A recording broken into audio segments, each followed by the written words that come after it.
You hop in the cab, ready for the long haul, and it feels like the only constant in trucking as well, that things are always shifting. Uh-huh. New rules, economic bumps in the road, it kind of never stops. That's just the reality of this industry, isn't it? Mhm. And to help you navigate it all, we've been digging through some really good info over truckersva.com. Oh, yeah, Yeah, they're covering basically everything, the nitty-gritty of regulations, the bigger economic currents, the stuff that affects what happens on the ground. exactly.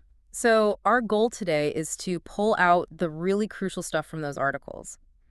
We want you, our listener, to not just know what's going on, but to really understand why it matters Right. and feel like you've got a solid grip on it. We're going to try and connect some of these seemingly separate news items so you can see the full picture. Look at all the angles. Yeah, get all the angles, just like Hervey from Life, as a trucker's always talking about. See things from every side. Makes sense. So let's jump right into the economy then. That Volvo Trucks news. They announced they're laying off some workers in their U.S. plants. Up to 1,000, I heard. Yeah, up to 1,000. Yeah. So what's the immediate impact of news like that for someone behind the wheel? Seems kind of distant at first. Well, yeah, you might think a factory layoff doesn't directly affect you in the cab, but think about it. When a major manufacturer like Volvo pumps the brakes on production, It sends ripples. exactly. They mention tariffs and a general economic slowdown as reasons. So for drivers, this could mean fewer brand new trucks becoming available. Hmm. Fleets might decide, let's keep these older trucks running longer. And what's fascinating here is how that high-level economic decision translates right into the daily grind. Fewer new trucks being made, Price goes up. price of the ones out there might go up, yeah. Yeah. And plus, it could put a strain on getting parts and service for those older fleets that are staying on the road longer. Good point. And for drivers looking to get into a newer rig, maybe more competition for those slots. Right. It's a real world example of why that advice we saw, stay sharp, stay ready, is so important. Okay. This kind of economic uncertainty, even though you can't control the bigger forces, it really highlights why having a plan B, like one of the articles mentioned, just makes good sense. Okay, so shifting gears a bit, Mm. the regulatory side. 2025 is shaping up to be a year with, well, a lot of new rules potentially coming down the pipeline. Stuff you'll need to keep an eye on. Definitely. Let's break some of these down. First off, tires. Now, it might not sound like the most exciting topic, maybe, Probably not. but Michelin and others, they're developing these smarter tires, Yeah. like automatic pressure monitoring, wear sensors, that kind of thing. Okay, interesting. But what's the angle there? Yeah. There's got to be a double-edged sword aspect, right? Totally. On one hand, yeah, better tire maintenance through tech could boost fuel efficiency, safety, maybe cut down on roadside headaches. That's the plus side. But on the other hand, these advanced tires are likely going to cost more. And the monitoring, it could lead to violations being flagged way faster. Adds another layer of scrutiny to your pre-trip, your on-the-road checks. More pressure. Yeah. Then there's this overhaul of safety fitness procedures. This sounds like a pretty significant shift, moving away from those periodic audits. Right, to more of a continuous evaluation based on electronic data. Continuous. How's that work? Exactly. If we connect this to the bigger picture, Yeah. the FMCSA is clearly aiming for a more real-time approach to safety oversight. Okay. So this means carriers, especially maybe smaller operations, will be under ongoing evaluation. Their ELD data, maintenance records, crash reports, it's all going to be constantly looked at, Wow. which could lead to quicker identification of safety issues, maybe even faster shutdowns. So for drivers, it puts even more emphasis on making sure both you and your carrier are operating by the book, all the time. No room for error then. We're also looking at mandatory automatic emergency braking, AEB, on heavy vehicles. Obviously, safety is the goal there. Yeah, but this raises a really important point, doesn't it? Balancing potential safety gains with the practicalities for drivers. How so? Well, while AEB could help prevent some rear-end collisions, there's a genuine concern about false positives. The system braking when it shouldn't. Exactly. Imagine you're merging or navigating tricky traffic, and bam, the truck suddenly slams on the brakes because a sensor misread something. That could create a much more dangerous situation. Yeah, I can see that. So it's a technology with potential benefits, sure, but also potential headaches the industry is still kind of working through. And the discussion around heavy vehicle speed limiters? That just Yeah. keeps going, doesn't it? Oh yeah, that debate is not going away. The proposed speeds are still hovering in that, 60, 68 miles per hour range. Somewhere around there. And this debate really highlights the different viewpoints, within the trucking community itself. Larger fleets, insurance companies, They often see limiters as a way to boost safety, save fuel. Makes sense from their perspective. But for drivers, But for many drivers, yeah, they feel limiters can actually lead to more risky interactions on the road. Trying to pass another vehicle, getting stuck, frustrating. definitely frustrating. And it can add to your overall trip time, potentially impact how much you can earn. So there are definitely two, maybe more sides to that story. Okay, another potential change on the horizon, a federal standard for hair testing for drug screening. Ooh, yeah. This type of testing, it can detect drug use over a much longer window compared to, say, traditional urine tests. Much longer. What's crucial for drivers to understand here is the potential reach of this, because hair testing can look back several months. Months. Yeah, months. Even off-duty activities from quite a while ago could potentially result in a positive test. It's a much stricter standard, and understandably, it could lead to some drivers reconsidering their careers. Yeah, that's a big deal.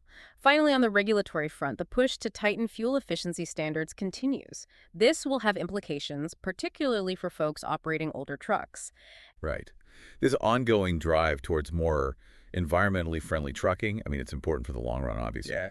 But it could put financial pressure on owner-operators and smaller fleets who are still relying on that older, less fuel-efficient equipment. The cost of upgrading to newer, compliant trucks could be huge. Significant, yeah. So keeping an eye on these evolving standards is really about managing your business and, well, your future in the industry. Absolutely. And speaking of managing your business and your reputation, let's talk professionalism. There was that recent indictment, a DUI truck driver in West Virginia, that really underscores how one person's actions can cast a shadow over everyone. Oh, absolutely.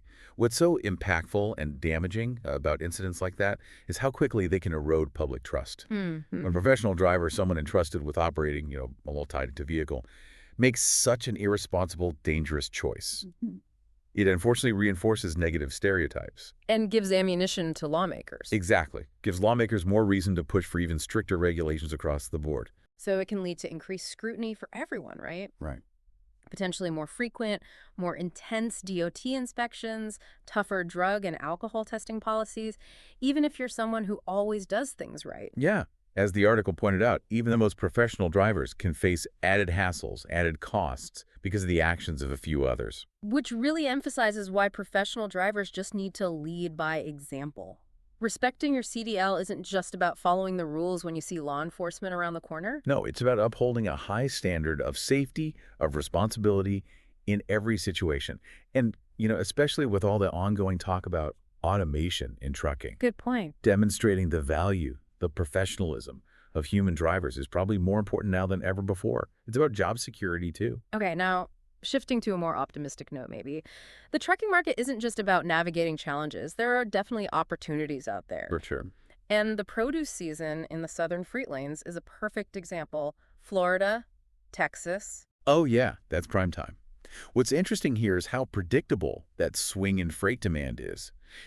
During harvest seasons down there, the need to move all those perishable goods north just spikes dramatically. Creates urgency. Creates urgency, yeah. Right. And that creates a situation where there just aren't enough trucks to handle all the loads.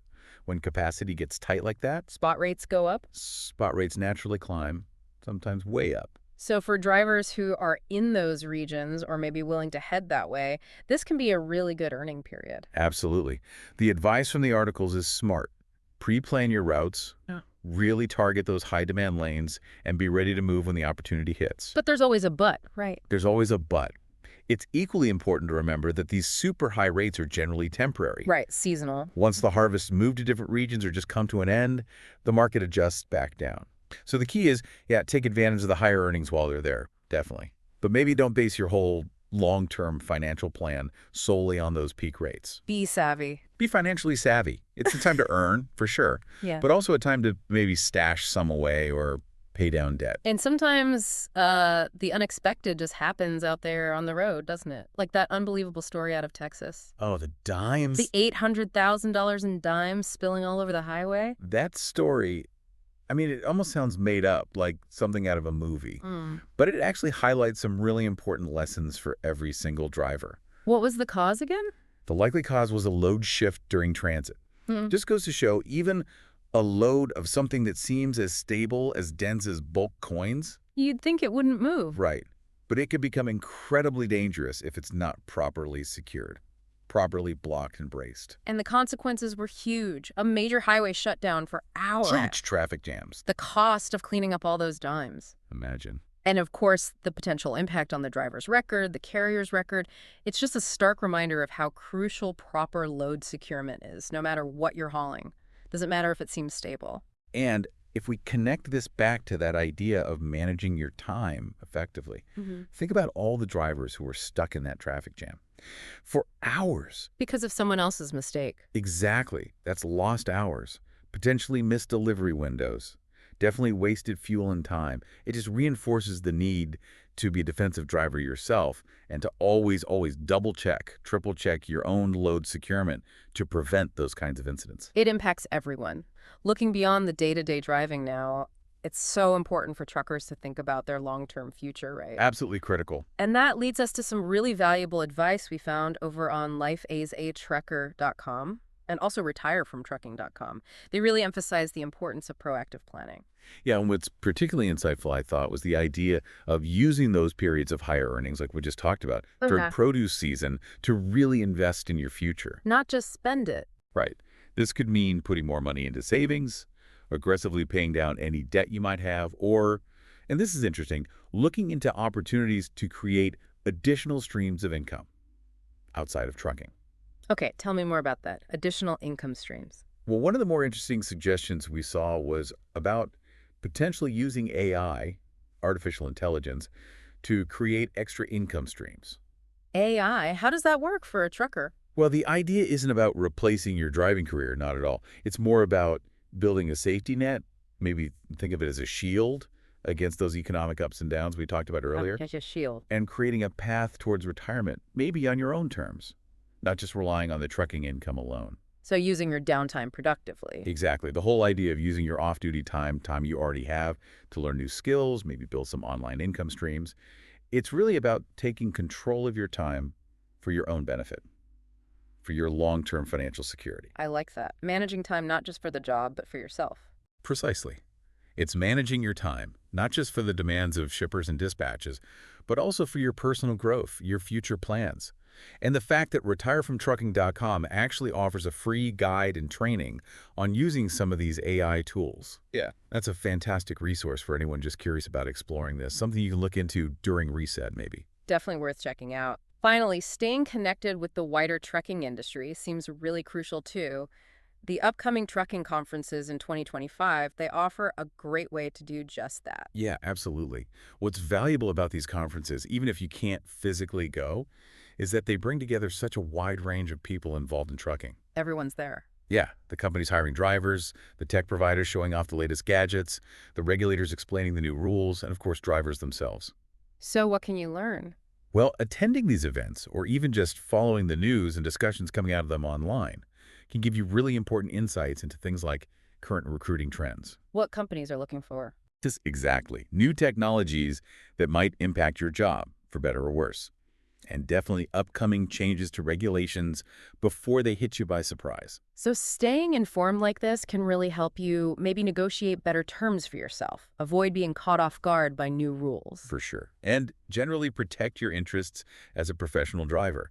It's really a chance to see that bigger picture, understand where the industry is heading, and not just react to things after they happen. See the trends. See the trends. And, it's also a good reminder that you're part of a larger community. Sharing information, sharing experiences within the trucking world, it's incredibly valuable. These conferences, even remotely, offer a window into those important industry-wide conversations. Right. So as we kind of bring this deep dive to a close, we've seen how interconnected everything in trucking really is, haven't we? From those global economic shifts. Like the Volvo layoffs. Yeah, and those ever-evolving regulations. AB, hair testing, all that stuff. To the importance of individual professionalism. That DUI incident. The market opportunities that pop up, like produce season. The dime spill. Those unexpected events on the road, like the dime spill. Yeah. And just the critical need for planning ahead, looking towards the future. And running through all of this, really, is that central theme of managing your time effectively. Yeah. Not just at the hours you spend behind the wheel, meeting your delivery schedules and dealing with shippers, but also how you use your off-duty time. Time for yourself. Yeah, for personal development, learning new skills, exploring those alternative income streams we talked about that can offer greater security, maybe more control over your future.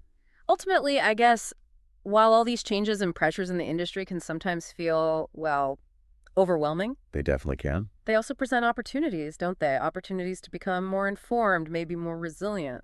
And ultimately more in control of your own career, whether that's continuing to thrive in trucking or maybe charting a new course down the road someday. Absolutely. So we really encourage you, the listener, to check out resources like lifeasatrucker.com, truckersidehustle.com, maybe that retirefromtrucking.com site. Just keep learning, keep growing, keep looking at things from all angles. Be sharp, stay ready. Exactly. Thanks for taking this deep dive with us today.